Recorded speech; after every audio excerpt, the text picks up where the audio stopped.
Yo, what's going on everybody? It's your boy Naruto Explain here, bringing you guys another Boruto Naruto Next Generation discussion on the fallout from Boruto chapter 77. And today we need to discuss the fact that Naruto, now that he's been sealed away and Ikimoto has released the updated designs for Boruto and Kawaki post time skip, we need to look at who should be handling the training in Team 7 during the time skip. So in regards to Team 7, there are a few options available for who needs to oversee their training, which is why we're going to be doing this in a top 5 style video, looking at the 5 people who, from the least impactful to the most impactful, need to oversee the training for Team 7 during the time skip, and what the pros and cons that each of them offers. Now, real quick, over on my KRYPTONIAN SAIYAN channel, I do more lore-based discussions, video essays, and reviews on other series besides Naruto. Right now, it's pretty heavy on Black Clover, Spy Family, and Chainsaw Man, but I'm in the lab cooking up other videos on other series like My Hero Academia, Jujutsu Kaisen, and Eden Zero, so hit that link down below to subscribe to that channel if you want more non-Naruto content that is strictly lore-based content. Jumping right into number 5, we're going to be going with Konohamaru Sarutobi. Despite the memes that we have about Konohamaru being trash, it is worth noting he isn't a bad shinobi. He's just had the unfortunate issue of picking fights with people way above his weight class in Boruto. Kashin Koji was just toying with the man. Jigen used him as a warm-up exercise to get the blood flowing before he beat down Naruto and Sasuke within an inch of their lives, and Ishiki just took the man out in one attack, like how A-Train took out that girl in the first episode of The Boys TV show on Amazon. Some of the disappointment comes from fans wanting Konohamaru to be something more than he's ever been written in manga format, which is he's always been comedic relief outside of that one moment where he briefly stunned one of the pains in the manga. Keyword, he stunned one of the pains, he didn't destroy it. While we know there was talent there for Konohamaru, with clear signs like how fast he picked up on the Rasengan when a 13-year-old Naruto taught it to him, which is a side note, the anime actually ages up Naruto when Konohamaru learns it, but Konohamaru was never that guy. He's now in the situation in Boruto where any one of his students can just beat the brakes off of him. That's the downside to being the sensei for a team of prodigies. Unless you're stronger than them and you hold more knowledge and natural talent than them, they're going to hit their ceiling when they're staying under your tutelage. Sadly for Konohamaru, that appears to be the case. It'd be one thing if we entered Boruto and Konohamaru took after his grandfather and had knowledge of how to perform every jutsu in the village and every fighting style in the village and how every fighting style worked. However, that's not the case. Konohamaru hasn't even shown the creativity that his uncle Asuma did. Asuma knew that Shikamaru was a genius, one that was going to quickly surpass his own, despite Asuma being one of the strongest jonin in the village, but he found creative ways to keep Shikamaru engaged and bring Shikamaru along. With all due respect to Konohamaru, he's merely here on this list out of respect because he is Team 7's current sensei. He's like that fat guy that's trying to give somebody training advice at the gym. He might very well be knowledgeable, but chances are he's not going to be taken seriously by people in better shape than him and that are stronger than him, which in the case of Konohamaru, it isn't about him hitting the gym or hitting the weights, but more so he's got to work on himself in order to turn himself into a true shinobi. And one way that he could do that is by going to the Naruto Explained Teespring and picking up the brand new merch that we got, which is the I'm Still a Shinobi merch, which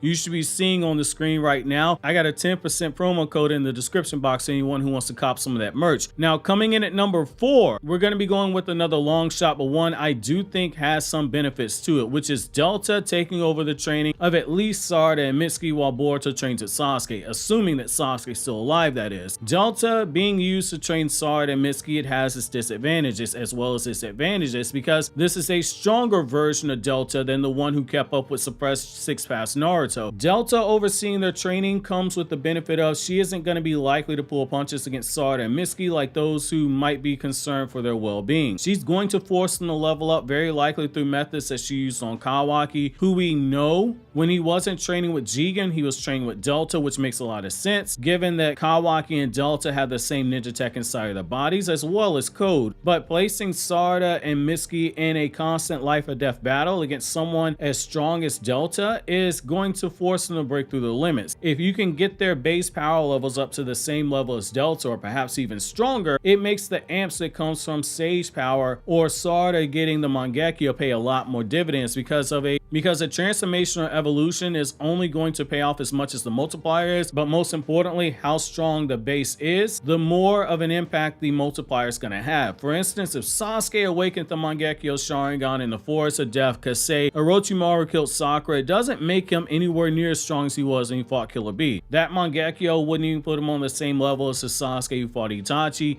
due to the huge difference in the two versions of Sasuke that we're comparing. Still, Sarada and Mitsuki training with someone who can take the kid gloves off, it would benefit them a lot. Now at number 3, we have everyone's favorite misunderstood pedo who takes great fascination out of very powerful characters, Orochimaru himself. Orochimaru provides some major benefits to Team 7 to level up during the Boruto time skip, and could be considered a dark horse candidate if something were to happen to Sasuke before the time skip. Just as Delta wouldn't pull any punches during the training, the same is true for Orochimaru, but we know there are other things that come with training with Orochimaru than just him doing combat training with you. During the Akatsuki suppression arc, Tsunade flat out tells Sakura, after she hears that Sasuke took down Team 7 and Yamato without breaking a sweat, that the progress that Sasuke made in such a short period of time was unnatural, and that Orochimaru had to be using drugs and experiments to make Sasuke even stronger, which we do know was the case, that Orochimaru was using drugs and experiments on Sasuke. We're now well over a decade and a half since Orochimaru got his hands on Sasuke and began feeding him all those happy pills and played hide the snake with him while they were training. It's safe to assume that Orochimaru's made new drugs, and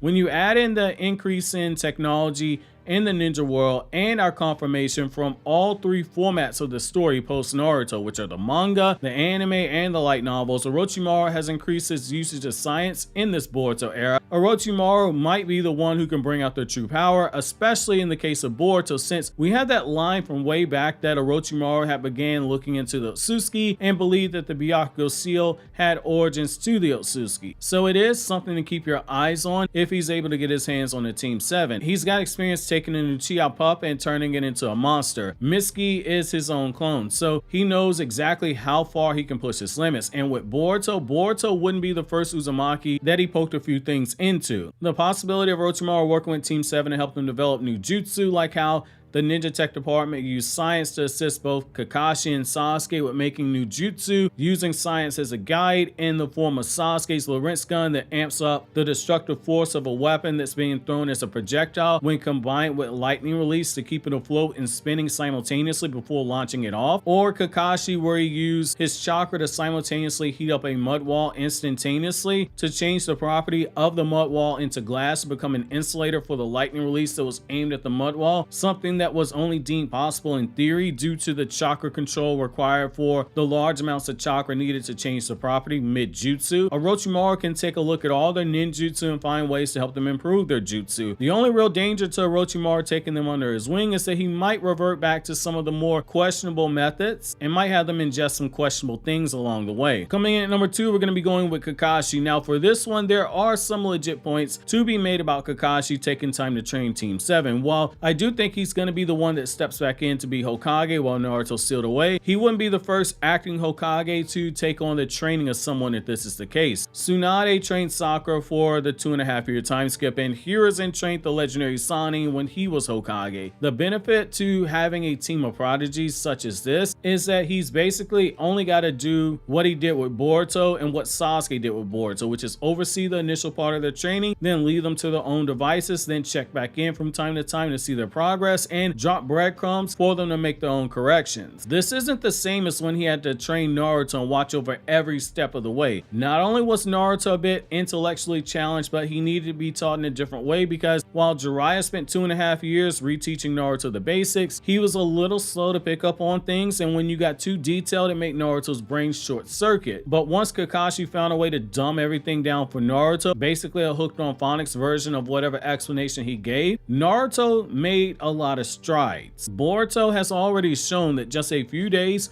under Kakashi was enough for him to create 2 new Rasengans, the Wind Rasengan that he could throw, and then the Compression Rasengan that could pack way more power than the normal Rasengan. Imagine what he does when it comes to training Sarada. He's someone who had enough skill with the Sharingan that even Itachi looked at him and said he should be proud with how well he uses the Sharingan, despite Kakashi not being a full-blooded Uchiha and not being a descendant of the Uchiha, with Kakashi getting the max use out of his Sharingan before the chakra that he was setting aside for stamina ran out and he had to cover up his Sharingan, or he had to close his eye to start recharging. Kakashi would know how to retool Sarada's entire fighting style to make her more efficient in battle, getting the most out of her Sharingan, and when push comes to shove, we've already seen Mitsuki in the sense that Mitsuki knows how to use Purple Lightning. This was done in the Boruto manga, so Kakashi could help him formulate his own custom variation of the jutsu, just as Sasuke made new variations of the Chidori under Orochimaru's training. Finally, at number 1,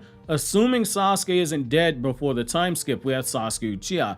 Sasuke training Team 7 is actually something that we've seen in the light novels already, with Sasuke in the Sasuke Shinen Teaches Our People novel, training Team 7 for an extended period of time, and Sasuke training them wouldn't be necessarily easy training. In the novel, when he trained them, he made sure to give them training that was so hard that it didn't matter how much of a genius that they thought they were, that everyone believed them to be. He made sure it was hard enough training that they couldn't grasp it right away, but wasn't so difficult that they would have got discouraged. The idea was to teach them a jutsu that Sasuke created that required extreme chakra control, and to break it up into different parts in order to help them advance through the jutsu, similar to how Jiraiya broke up the Rasengan in the steps of Naruto. However, each member still struggled with the training, and none of them were able to pull off the jutsu alone, which they needed to work together to be able to pull off the jutsu by breaking up the workload amongst themselves. In particular, Sarada and Mitsuki had to do this, similar to how Naruto did when he first started using the Rasengan. Sasuke has enough knowledge about jutsu and chakra in order to train them up, and he's strong enough that he doesn't need to hold back during their training. The team is going to take several steps ahead in terms of power. Sasuke is familiar with Orochimaru's fighting style, and he can help Mitsuki improve. He's the new Uchiha, so he can help Sarada maximize her Sharingan training, and with Boruto, he knows the right buttons to push on Boruto, and he's the only Konoha Shinobi who's strong enough to train Boruto and step in if Boruto loses control of Momoshiki in the process. That being said, I'm curious to know who you guys think is the best option to train Team 7 during the time skip now that Naruto's sealed away. While you think that over, click here to watch this Naruto Explained video, or click here to watch my new Spy Family video.